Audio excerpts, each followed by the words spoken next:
Porque você não entendeu a inteligência desse investimento. E você não pode dizer o que eu entendi ou o que eu não entendi, Pablo. Aí você está querendo ler dentro da minha cabeça, né? Se você ficar menos hostil, talvez você entenda melhor. Você que não pode tirar essa conclusão por mim. Segue mas aqui não é um debate, aqui é uma entrevista. Então, assim, se você faz sua pergunta, eu faço a resposta, eu te pergunto algumas coisas, a gente vai seguir na nobreza, senão a gente vai partir para baixaria desse jeito. 1.2 bilhão e acha que vai tirar esse retorno em turismo na Zona Sul de São Paulo. Você falou o valor errado. Esse valor aí não existe para construir um prédio de 1 quilômetro de altura. Então, a gente tem que mudar todo mundo para lá, porque tá barato demais a construção lá. Eu falei valor errado, não tá certinho. Não tá, porque não termina uma obra dessa. Eu sou construtor. A metragem quadrada e a tecnologia para fazer um prédio desse não termina. O valor tá errado, não. Tá errado. Não constrói um prédio com R$1 bilhão. Não é dólar, não. 1,2 bilhão e a minha pergunta... É porque você falou reais. Não, você tinha falado reais. Vamos voltar a fita depois. Você falou reais. Gente. 1,2 bilhão. Você disse que quer construir um prédio de 1 quilômetro em São Paulo para atrair o turismo. E que não vai colocar R$1 de dinheiro público, vai ser só da caneta. Da iniciativa privada. Na Arábia Saudita, que tem o poder de atração de recursos, né, pelos dólares do petróleo, já está demorando 10 anos. E o projeto lá está estimado um custo de 1,2 bilhão. Eu queria saber quais são os investidores que você tem aí na manga que acham que vai ter retorno investir nesse prédio de 1 quilômetro em São Paulo. A construtora FG lá do Balneário Camboriú vai construir o maior residencial do mundo. Lá eles são visionários, né? Então, pessoas visionárias, quando elas se encontram e veem que isso tem viabilidade, aparecem as outras. Aqui em São Paulo, quem está disposto, quem acha que vai dar retorno? 200 famílias que se eu chamar e mostrar viabilidade como prefeito, que tem que mudar a lei, o plano diretor, tem que mudar. É de 10 em 10 anos que ele é visitado, e essa é uma questão que eu quero criar um símbolo para aumentar o turismo, criar disrupção na construção civil, aumentar emprego. O prédio vai chamar Brasil. Deixa eu só responder, Raquel. Pode, claro. Esse é um presente para o povo. Por que é um presente? Disrupção na construção civil. Geração de emprego absurda. Esse prédio eu quero que ele seja na Zona Sul, no meio da periferia, para valorizar a sua área, seu terreno, onde você mora. Hoje, São Paulo está muito concentrada. Nós precisamos de capilarizar isso. Ou seja, eu quero fazer um passo municipal lá perto de Brasilândia, na Zona Norte, Pirituba, para quê? Para valorizar as extremidades da cidade. A cidade é mega valorizada no centro expandido e 100% desvalorizada. Por isso que vocês têm essa vida. Agora, só para você entender, precisa de gente visionária. Essa não foi a minha pergunta. Eu respondi, eu já falei o nome da construtora que está construindo, não tem aqui em São Paulo. Essa é de Balneário Camboriú. Isso mesmo, se não tiver nenhum em São Paulo, a gente tem que trazer gente dos Emirados Árabes, porque é lá que construiu o maior de 828 metros. Você já tem? Ou isso é só um sonho? Porque eu já te falei, mulher, eu já estou no projeto da FG, Pablo, pessoa física, eu estou no projeto. 1,2 bilhão e acha que vai tirar esse retorno em turismo na Zona Sul de São Paulo. Você falou o valor errado, esse valor aí não existe para construir um prédio de 1 quilômetro de altura. Então a gente tem que mudar todo mundo para lá, porque tá barato demais a construção lá. Não falei valor errado, não, tá certinho. Não tá, porque não termina uma obra dessa, eu sou construtor. A metragem quadrada e a tecnologia para fazer um prédio desse não termina. O valor tá errado, não. Tá errado. Não constrói um prédio com R$1 bilhão. Não é dólar, não. 1,2 bilhão e a minha pergunta... É porque você falou reais. Você tinha falado reais. Vamos voltar a fita depois. Você falou reais. Gente... $200 mil, você não vai... Resumindo, você vai ter uma sala lá, Landinha. Você vai ter uma sala lá, vai fazer podcast nesse prédio. Eu não preciso de sala lá, eu só preciso que você responda a minha pergunta. Qual que é a outra pergunta? Um sonho ou quem são os investidores que estão dispostos, que acham que vale a pena aplicar esse dinheiro e que vai recuperar isso em turismo? Eu acho que uma conversa levando 200 investidores para fazer isso. Esse é o de menos. Ninguém vai gastar dinheiro público com isso. É o que agora o projeto de pé. Primeira coisa, para ter um projeto desse, eu preciso ganhar a prefeitura, porque chamar alguém para bancar um projeto sem o cara ser prefeito e sem peitar a Câmara, sem peitar o plano diretor, quem vai investir? Eu sou investidor profissional, ninguém vai investir. Agora, você precisa colocar o Marçal para prefeito no dia da vingança, dia 6 de outubro, vocês vão apertar 28 na urna e vocês vão ver o prédio. Quero entrar num outro assunto que traz muita tristeza para a cidade. Traz muita tristeza para a cidade de São Paulo, quando eu estou aqui nesse momento, inclusive, estamos todos aqui, nós três, no centro de São Paulo, e a gente vê a quantidade de pessoas morando nas ruas. Né? No seu plano de governo, o senhor traz um número que até é questionado, até pelo próprio prefeito, de 80 mil pessoas vivendo nas ruas. Mas o seu plano, apesar de trazer esse número muito triste e preocupante, não há nenhum plano exato para tirar essas pessoas da rua. Eu queria saber, se o senhor se compromete a retirar essas 80 mil pessoas das ruas da cidade de São Paulo? O nosso coordenador do plano de governo é o Sabará, que era secretário, já foi secretário da prefeitura e secretário do governo do estado, saiu me conhecendo, sabe aonde? Na questão do Rio Grande do Sul, na ajuda de 206 carretas que eu mandei para lá, e ele é uma pessoa comprovadamente que tirou 3.500 pessoas da situação de rua e deu emprego com a Arca, que é uma ONG. Hoje, essa assistência, né, de tirar essas pessoas e cuidar delas, algo em torno de um pouco mais de 2,6 bi no orçamento, só que 1 bilhão é destinado para essas ONGs que estão ajudando nisso. Só que tem ONG tipo a Craco Resiste, que recebe dinheiro público para manter, para fazer esse negócio continuar. O aumento, quando você fala o número, não foi eu que saí contando o número, nem minha equipe. Isso aí tem números de 60 a 80 mil, mas de todo jeito é um Morumbi lotado de moradores de rua. Essa é uma situação que a gente precisa tratar com emergência. Falar que vai zerar em 4 anos, ninguém conseguiu fazer isso. Agora, tem 3 ambientes: a rua, o abrigo e o emprego. A gente precisa promover essas pessoas. Leva, em média, 7 vezes uma entrevista com a pessoa, segundo o Sabará e a Arca. Eu preciso repetir 7 vezes com a pessoa para ver se eu levo ela para o abrigo. Do abrigo, a gente precisa levar ela para o emprego. E aí está o problema. A Cracolândia hoje não é só a crack. A maior parte do problema hoje é álcool. As pessoas estão se beneficiando ali dos abrigos para ficar ali à noite, porque no abrigo você não pode entrar e sair toda hora. Se for virar à noite, tem que esperar amanhecer para essa pessoa sair. O que a gente precisa? Na formação de emprego, levar essas pessoas. Elas precisam de 12 meses a 24. Tem gente que se recupera com 6. O maior instrumento de recuperação de gente é filosófico, é crença, é religião. O cara se apegar em algo mais forte do que ele imagina, ele dedica a vida dele e dá condição mais rápido. O emprego é o que vai trazer a estabilidade para ele depender das próprias mãos, né, dele. Então, o Sabará, que já lidera isso, é o cara que já tem os códigos. Ele já tirou 3.500 pessoas e nós vamos fazer uma revolução em relação a isso. Mas se não tiver emprego, não tem como. Tem que gerar emprego. Então não tem como prometer isso, não tem como prometer isso em 4 anos, que foi justamente o Abre, né? Então não tem. Vai ser uma tentativa de retirar essas pessoas da rua com vários modos, como o senhor falou. Nós vamos reduzir drasticamente. O Sabará assistiu, quase que zeraram a Cracolândia, mas tem um interesse público por trás por causa desse 1 bilhão de reais. Não zeraram, né, candidato? A gente sabe que aquilo lá é um fluxo que vai e vem, eu acompanhei muito isso, inclusive o trabalho de Sabará, até mesmo esse número que o senhor fala de 3.500 pessoas, não há comprovação exatamente sobre isso. Há comprovação pela agência de checagem. Isso aí tá errado o que você falou, já foi comprovado. É por isso que eu uso o termo comprovadamente. Já foi comprovado. 3.500 pessoas retiradas das ruas durante essa gestão. E que muitas vezes voltam, como a gente sabe que existe esse fluxo. Isso, mas aí retirado e voltado não é garantia eterna que a pessoa não vai voltar. Ela precisa de estar inserida numa comunidade forte onde ela vai continuar prosperando. Vamos lá, Fábio. Vai lá, fuzeladoria. Vamos falar de outras coisas da cidade também que são caras ao eleitor. A pesquisa da Datafolha apontou no primeiro semestre que 84% dos paulistanos apontam o problema de buracos na cidade, buracos nas ruas, né? Em seguida vem o lixo na rua, em 71%, queda de árvores, enfim. São os problemas mais citados pelos eleitores paulistanos.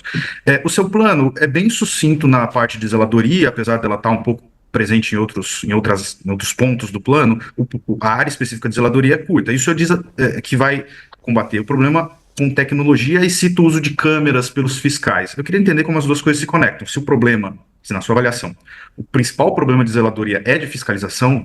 A questão das câmeras, a gente já viabilizou essa questão, não é nem criar, já tem. A gente vai colocar nos caminhões de lixo para fazer uma zeladoria com geolocalização. Uma câmera 360 que vai pegar buraco no chão, vai registrar. Viu o buraco, já tem essa tecnologia.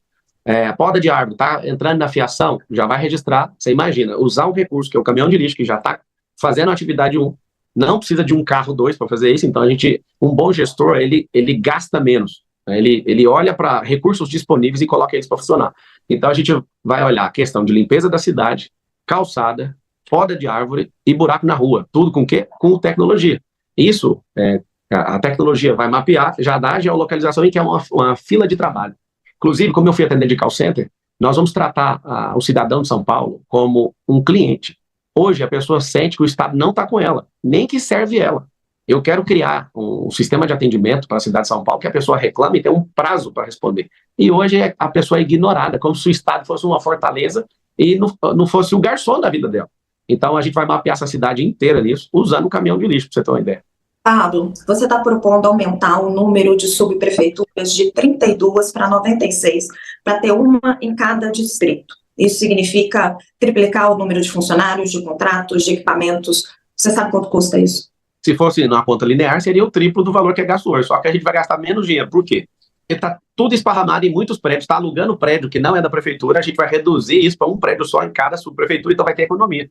Hoje, o orçamento das subprefeituras está em 2 bilhões e 800 milhões de reais. Um orçamento para 96 subprefeituras vai para 4 bilhões de reais. O número de funcionários tem que subir para 5.440. Conta linear, que está errado. Não é conta linear, isso é uma claro que é. Não, isso aí é o seguinte, tem um aplicativo 56 que a gente vai fazer... Posso terminar a pergunta? Não foi a pergunta ainda? Não, eu deixei a resposta. Vai lá. O subprefeito é uma indicação do prefeito, mas ele tem muita influência do vereador. Você que é um cara antissistema, está propondo a criação aí de 64 cargos sensíveis a indicações políticas. Por quê? É o seguinte, hoje, do jeito que está, pergunta para o povo. E essa é uma ideia do povo, tá? Tem a prefeitura perto de casa. Nos 96 distritos, a pessoa ela precisa de ir num lugar e fala, agora vai no outro prédio, agora vai nesse. É porque você não entendeu a inteligência desse investimento. Você não pode dizer o que eu entendi ou o que eu não entendi, Pablo. Aí você está querendo ler dentro da minha cabeça, né? Se você ficar menos hostil, talvez você entenda melhor.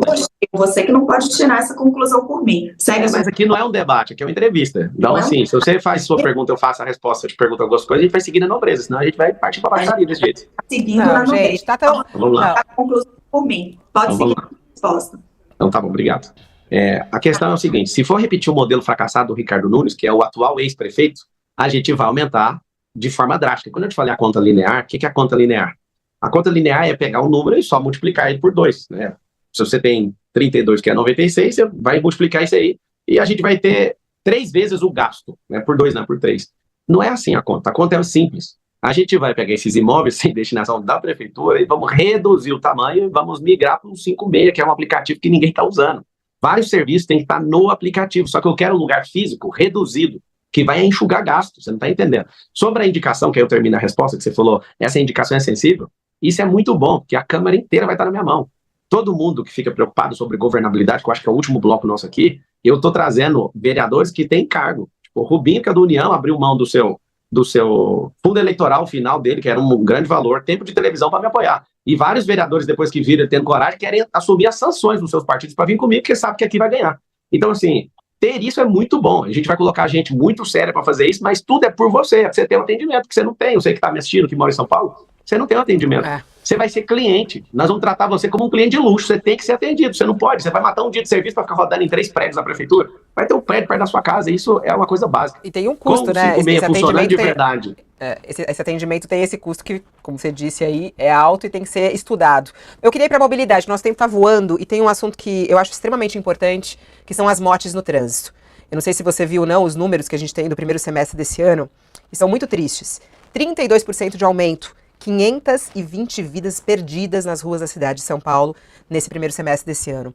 A gente tem ali, em algumas cidades que são vistas como cidades, né, do futuro, cidades inteligentes, cidades seguras, metas bem ousadas como Paris, que fala inclusive de zerar o número de mortes no trânsito.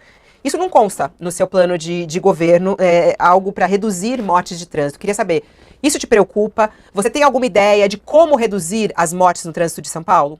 A gente está com um problema que a nossa cidade está entre as tops do mundo, né, em violência no trânsito. Lembra que eu falei sobre o ensino de inteligência emocional? A gente tem violência no trânsito e essa violência tem a ver com a pessoa não saber dialogar. A gente tem uma violência no trânsito, eu vi aí esses dias um cara numa Porsche, matou o outro atropelado porque quebrou o retrovisor. As pessoas estão perdendo a noção do que é a vida, do que é o respeito, do que é a segurança. A gente investe isso na escola, no braço educacional, em todas as empresas. Eu quero treinar a cidade de São Paulo na habilidade socioemocional para a gente conviver junto. Sobre o trânsito de forma inteligente, a gente tem um semáforo, que ele é contornado por uma cor amarela. Todo semáforo que tem esse amarelo é um semáforo inteligente. A gente precisa continuar investindo nisso. Por quê? Porque ao invés, às vezes você está parado num lugar, e estar parado num lugar que não tem um semáforo inteligente, a pessoa dá uma olhada para um lado, para o outro e fala, vou cruzar para a esquerda. Se fosse para a direita, girando quadra, que é o que a gente propõe... Só olhando nessas cidades, e eu já estudei profundamente isso, e também conversando com vários especialistas, o caminho mais eficaz e talvez um dos principais é a redução de velocidade. A gente teve mudanças aqui em São Paulo, por exemplo, com a chegada do Dória como prefeito, né? O Acelera São Paulo, não sei se você lembra. Ele aumentou a velocidade nas marginais. O senhor pretende reduzir? O senhor pretende... Não vai reduzir. Não vai reduzir velocidade. Na cidade de São Paulo, o senhor pretende reduzir a velocidade em alguns lugares? Nessas cidades que eu citei aqui, nós temos ali velocidade máxima de 30 km por hora. É, talvez, a única forma de reduzir. E aumentar a fiscalização também. O senhor pretende fazer isso? O trânsito da cidade já é tão lento que você não precisa reduzir a velocidade. Já é uma situação absurda. Então, reduzir velocidade de forma nenhuma. O que a gente precisa fazer é, de novo, a gente precisa de mexer na mentalidade do povo. Nos Estados Unidos, todo mundo para no pare. Aqui em São Paulo, as pessoas não param nas esquinas. Elas entram de qualquer jeito. Isso é educacional. Não precisa reduzir a velocidade de um trânsito que não anda. Já está tudo certo a questão da velocidade. O que a gente precisa é investir para as pessoas respeitarem o pare, respeitar as vias. Numa discussão, não entrar nessa loucura. Quando diminuir essa criminalidade, com a oferta de emprego, a gente vai ter um trânsito menos hostil, fica todo mundo preocupado, com o vidro fechado, o povo fica tenso dentro do trânsito, que é lento, isso vai aumentando a instabilidade emocional das pessoas, ela fica irritada com essas artérias travadas, que são essas grandes avenidas, e tem gente que leva 1h40 para chegar em casa todo dia. Ou seja, a gente precisa, melhorando a mobilidade, né, criando as vias expressas, tá aí no plano, os bolsões de estacionamento nas 10 rodovias que entram na cidade de São Paulo, criando essas soluções, conseguindo viabilizar o giro de quadra à direita com sinal vermelho, igual nos Estados Unidos, sequenciado por um par, a pessoa tem que chegar, parar, olhar e girar a quadra. Não é contra a quadra, é giro de quadra. A gente vai aumentar a velocidade. Se a gente conseguir ter o Pablo Marçal como prefeito, de 28 lá na urna, você já sabe o número, você vai ter uma possibilidade de ter emprego perto da sua casa, na periferia. Candidato, o que vai diminuir? Vai diminuir o problema de mobilidade, que é o quê? Esse caos, essas artérias todas travadas na cidade de São Paulo. Candidato, deixa eu entender um ponto, conectando as duas coisas com outro ponto do seu plano de governo, que é, o senhor fala de acabar com a indústria das multas, que as multas são feitas, o sistema de multas que é feito só para arrecadar dinheiro e tal. A cidade de São Paulo tem hoje 877 radares. Como é que se coaduna a ideia de diminuir o número de radares, e aqui uma pergunta, se a ideia é diminuir o número de radares, e fazer com que as pessoas sigam mais a regra de trânsito? É factível isso? Imaginar que com menos fiscalização eletrônica as pessoas vão parar menos no sinal, vão respeitar mais a velocidade máxima, e se vai matar menos gente? A única coisa, Fábio, que pode mudar um povo é a educação. Ficar só fazendo 4 milhões, salvo engano, 4 milhões todos os dias de multa, só está tirando o dinheiro do trabalhador. Eu acho isso injusto. Eu não falei de diminuir radar. Os radares podem continuar, mas a gente tem que abrir um período de conscientização, porque eu conseguindo ser prefeito, vocês me deram essa chance, votando no 28, no dia 6 de outubro, o dia da vingança. Nós vamos tirar esse consórcio comunista do Brasil aí, esses 4 outros candidatos. Depois do último debate, a gente conseguiu aí a baixa da Atena, ele vai sair, tá construindo um storytelling para isso, fica aí de primeira mão. O que a gente vai fazer?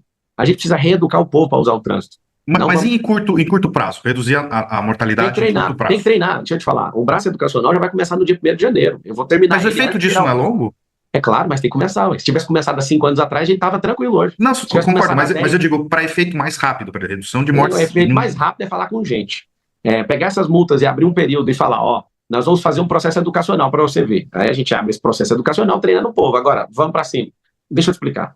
Se não treinar o povo, não tem como mudar isso. E é um sistema viciante que o governante da cidade hoje ama essa receita. É muito dinheiro que a receita de multa está gerando para a cidade. Só que as pessoas estão mudando. Se o caráter da multa estivesse mudando as pessoas, a gente teria uma redução das multas. Só que não, ela continua crescendo.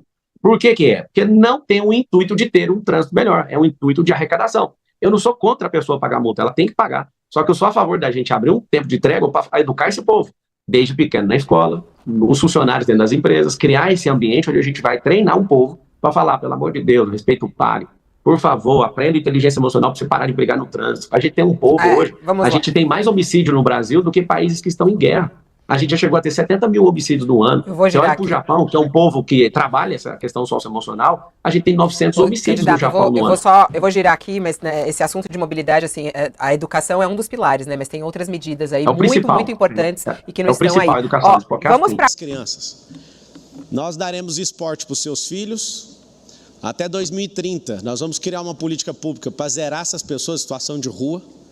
Você vai ter emprego próximo da sua casa. Essa vai ser a principal política pública. Você que mora em casa de lata e de madeira, o que eu já estou terminando de fazer na África com meu dinheiro e não público, nós vamos fazer aqui na cidade de São Paulo. Nós vamos limpar esses mananciais. Nós vamos colocar pressão no governo do estado para terminar nos próximos 2 anos o Rodoanel, que vai liberar o trânsito daqui da cidade de São Paulo. Nós iremos fazer, sabe o quê? Nós iremos ganhar um fôlego de uma cidade sem esses comunistas. Eles vão ficar falando que eu sou bandido, que eu sou isso, eu aguento qualquer pancada. Inclusive, quase fui agredido pelo combatente do crime de ITP, lá direto da televisão, combate o crime organizado. Eu quero pedir seu voto. Eu podia estar fazendo qualquer outra coisa, mas quando eu percebi que aqui tinha um consórcio de comunista, o Bolis é o extrema esquerda, o Datena ele vai desistir a qualquer momento, que é só receber o Pix, ele já para.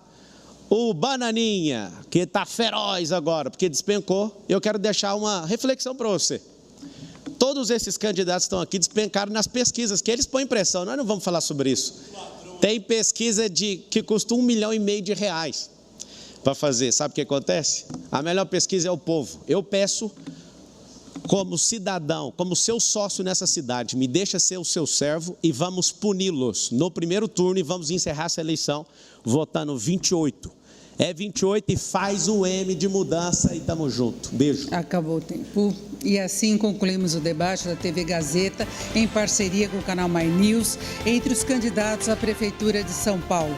A Fundação Casper Libero, em nome de todos os parceiros, agradece a sua atenção e a presença dos candidatos. Estamos certos que hoje contribuímos mais uma vez para você fazer uma escolha consciente no dia 6 de outubro. E fique agora com Hora do Voto Especial. Uma boa noite a todos.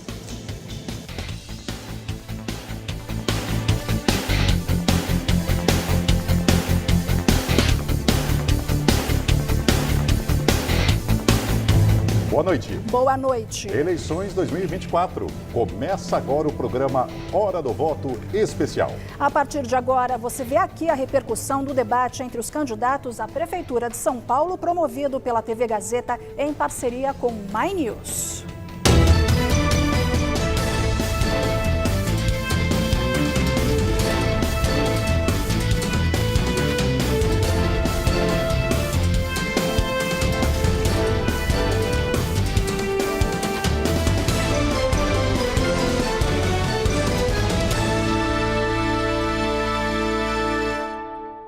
Então vamos direto para o estúdio onde foi realizado o confronto entre os postulantes à Prefeitura de São Paulo. O repórter Luciano Penteado está com o candidato Pablo Marçal, do PRTB. Ele vai falar o que achou, do debate. Luciano, é com você. Boa noite. Boa noite, Laerte, Luciana, boa noite para todo mundo. Como você falou, a gente está aqui com o primeiro dos 5 candidatos, Pablo Marçal, boa noite. Qual a sua avaliação sobre mais esse debate entre os candidatos? O Datena quase me agrediu aqui, porque ele não tem controle emocional. O Boulos fica xingando aqui por trás das câmeras, ameaçou fugir daqui do debate se não desse o direito de resposta para ele. Fizeram um consórciozinho aqui comunista para ver se me põe de doido e nós vamos levar isso no primeiro turno. O debate é sempre muito importante, mas com comunista não dá para arregar, não dá para afrouxar. Nós vamos cair para cima. Estão me chamando de bandido aqui. Eu só tenho uma alegria muito grande de saber que bandidos estão falando que eu sou bandido. Então esse elogio aí não vai funcionar não. Sabe o que eu quero para São Paulo? Eu quero que seu filho tenha emprego. Eu quero que essa cidade, a gente use tecnologia para a gente ter segurança. Eu quero limpar esses mananciais. Eu quero que você tenha seu próprio negócio. Eu quero que seu filho tenha bolsa de esporte. Sabe para quê? Porque o esporte molda caráter. Eu não estou aqui de brincadeira. Nós não vamos entregar essa cidade na mão desses incompetentes, nem do Bananinha, nem do Nhonho, nem do Kiko e nem da Chiquinha. Tem 30 segundos ainda, gostaria de usar. Fica aí com os 28 segundos aí em silêncio em relação ao quê? No dia 6 de outubro, dia da punição. É dia de punir Boulos por destruir o hino nacional. É dia de punir o Datena, que quer de alguma forma combater o crime organizado num TP, olhando para uma câmera. Nunca fez nada relevante na sociedade, já te enganou uma vez, 2, 3, 4 e não vai te enganar dessa vez. Chegou aqui o pesadelo desses candidatos, vai ser no primeiro turno, é 28 na cabeça, é M, faz o M.